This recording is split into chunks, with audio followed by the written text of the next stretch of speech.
दोस्तों आज हम ट्राइडेंट लिमिटेड को डिस्कस करने वाले हैं। ट्राइडेंट लिमिटेड से एक बहुत बड़ी अपडेट निकल के आ रही है, उस अपडेट को हम डिस्कस करेंगे और जानने की कोशिश करेंगे क्या ट्राइडेंट के बुरे दिन खत्म हो चुके, क्या यहाँ से फिर से वैसी ही तेजी बन सकती है जैसा पिछले 2 साल पहले इसने लोगों को मालामाल किया था जब 6 रुपये का स्टॉक यहाँ पे 70 तक चला गया था। क्या वैसी संभावना बन सकती है? तो इस वीडियो के माध्यम से उसको अच्छे से हम समझेंगे। दूसरी तरफ HFCL लिमिटेड की बात करें तो बहुत बड़ा एक उनको ऑर्डर मिला है रिलायंस इंडस्ट्रीज की तरफ से। क्या है ऑर्डर और क्या HFCL लिमिटेड 5G के दम पे आने वाले समय एक बड़ा मल्टीबैगर बन सकता है? क्या इस समय हमें HFCL लिमिटेड में निवेश करना चाहिए?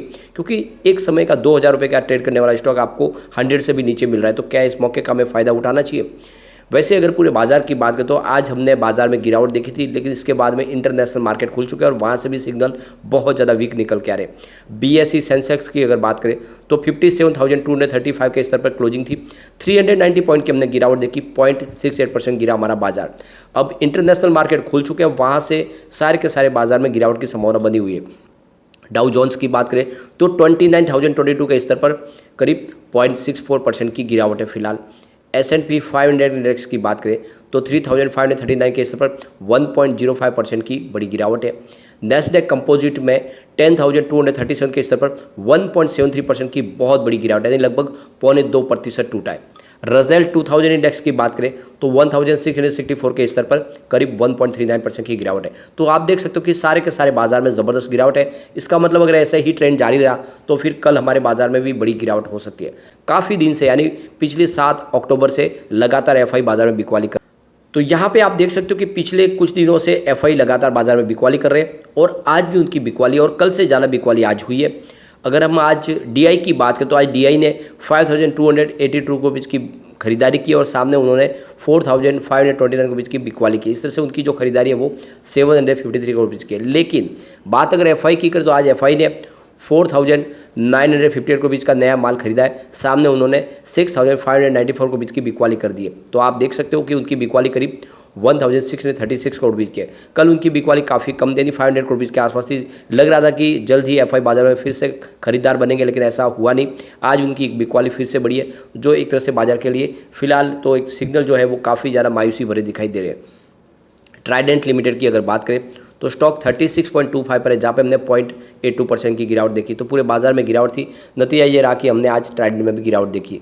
अब यहाँ पे एक बड़ी अपडेट निकल के आ रही है। इंडिया मिनिस्ट्री ऑफ टेक्सटाइल ने एक बड़ा MOU साइन किया है और यहाँ पे आप देख सकते हो कि जो एग्रीमेंट साइन हुआ है यह यूनाइटेड नेशन इन्वायरमेंट प्रोग्राम और दूसरी तरफ अगर आप देखें तो कॉटन कॉरपोरेशन ऑफ इंडिया, इन दोनों के बीच में ये एग्रीमेंट साइन हुआ है। और इस एग्रीमेंट का जो सबसे बड़ा मुख्य उद्देश्य है कि सस्टेनेबिलिटी इन टेक्सटाइल, और जो आप समझ सकते हो कि इसमें कॉटन की प्राइस को किस तरह से स्टेबल किया जाए और कॉटन की प्राइस को एक तरह से लोगों के फ़ायदेमंद बनाया जाए।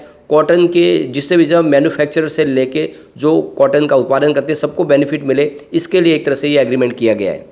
यहाँ पे आप देख सकते हो पिछले 1 साल से टेक्सटाइल सेक्टर को बहुत सारी प्रॉब्लम हो रही है।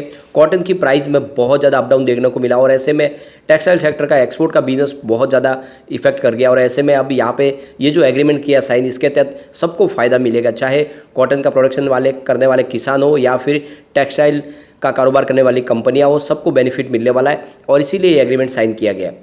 अब यहाँ पे एक और बड़ी गुड न्यूज़ निकल के आ रही है ट्राइडेंट लिमिटेड के लिए।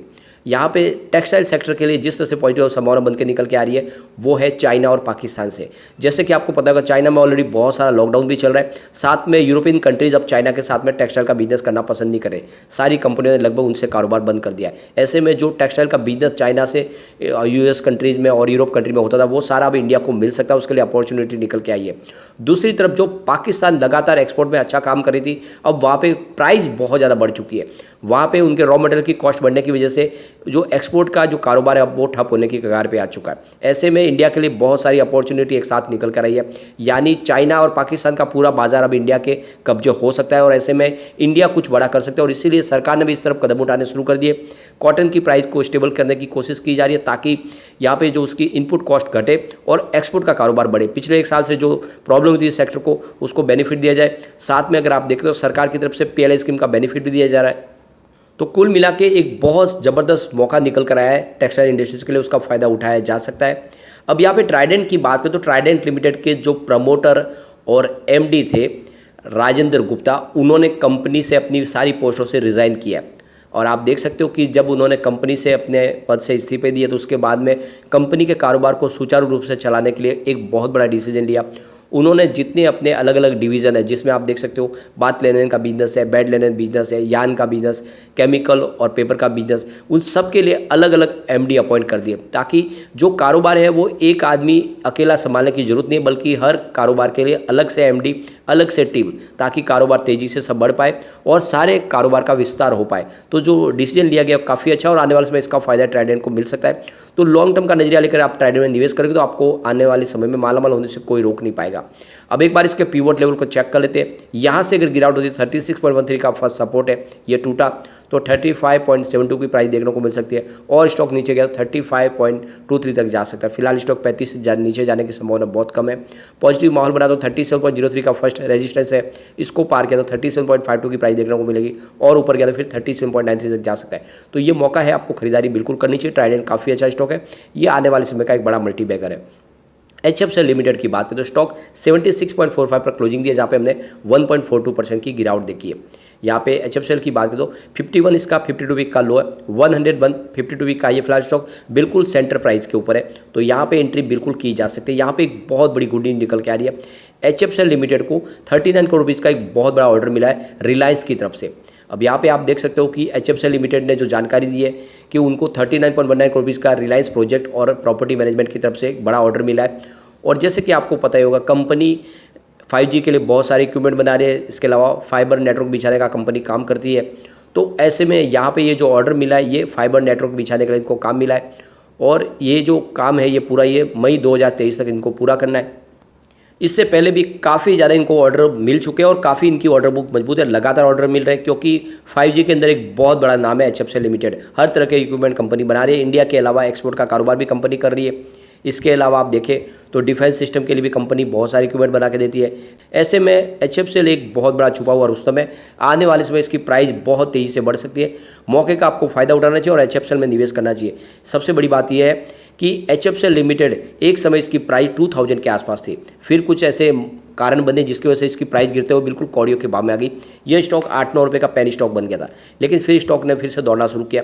आप ये देख सकते हो कि इसमें FI की ज़बरदस्त होल्डिंग भी है, और पिछले कुछ दिनों से FI जब बाजार में बिकवाली शुरू कर चुके, तो इस वजह से इस स्टॉक में भी हमें गिरावट देखने को मिल रही है। लेकिन जल्दी FI फिर से बाजार में खरीदार बनेंगे, तो उनकी जो निवेश है वो HFCL लिमिटेड और ट्राइडेंट में बिल्कुल आएगा। तो ऐसे में आपको भी मौके का फायदा उठा के इस समय निवेश कर लेना चाहिए। आने वाले समय ये स्टॉक आपको मालामाल कर सकते हैं। एक बार इसके पिवोट लेवल को भी चेक कर लेते हैं। तो यहाँ से अगर गिरावट होती है तो 76.50 का फर्स्ट सपोर्ट है, ये सपोर्ट अगर टूटा तो 75.45 तक स्टॉक जा सकता है। स्टॉक और नीचे की तरफ अगर गिरा तो 74.30 तक भी जा सकता है, तो ये आपको ध्यान रखना है। पॉजिटिव माहौल अगर बना तो 78.70 का फर्स्ट रेजिस्टेंस है, इसको पार कर लिया तो स्टॉक 79.85 तक जाएगा, और वहाँ तक स्टॉक पहुँच गया फिर 80.90 तक भी जा सकता है, 80 को पार कर सकता है। गिरावट हुई तो 74 तक है, तेजी बनी तो 80 को ये पार करेगा। तो बिल्कुल मुझे लगता है जल्दी ये 3 डिजिट में फिर आएगा। तो निवेश आपको करना चाहिए। 5G का कारोबार तेजी से बढ़ रहा है और सरकार भी PLI स्कीम का बेनिफिट दे रही है, जिसको HFCL इसका फायदा उठा सकता है। तो ऐसे में निवेश आपको कर लेना चाहिए। लेकिन फ्रेंड, कोई भी इन्वेस्टमेंट करने से पहले अपने फाइनेंशियल एडवाइजर से बारे में ले लें या अपना खुद का रिसर्च करें, क्योंकि मैंने वीडियो आपके एजुकेशनल पर्पज के लिए ही बनाया। वीडियो पसंद आए तो लाइक शेयर जरूर कीजिए और चैनल को सब्सक्राइब कर दीजिए।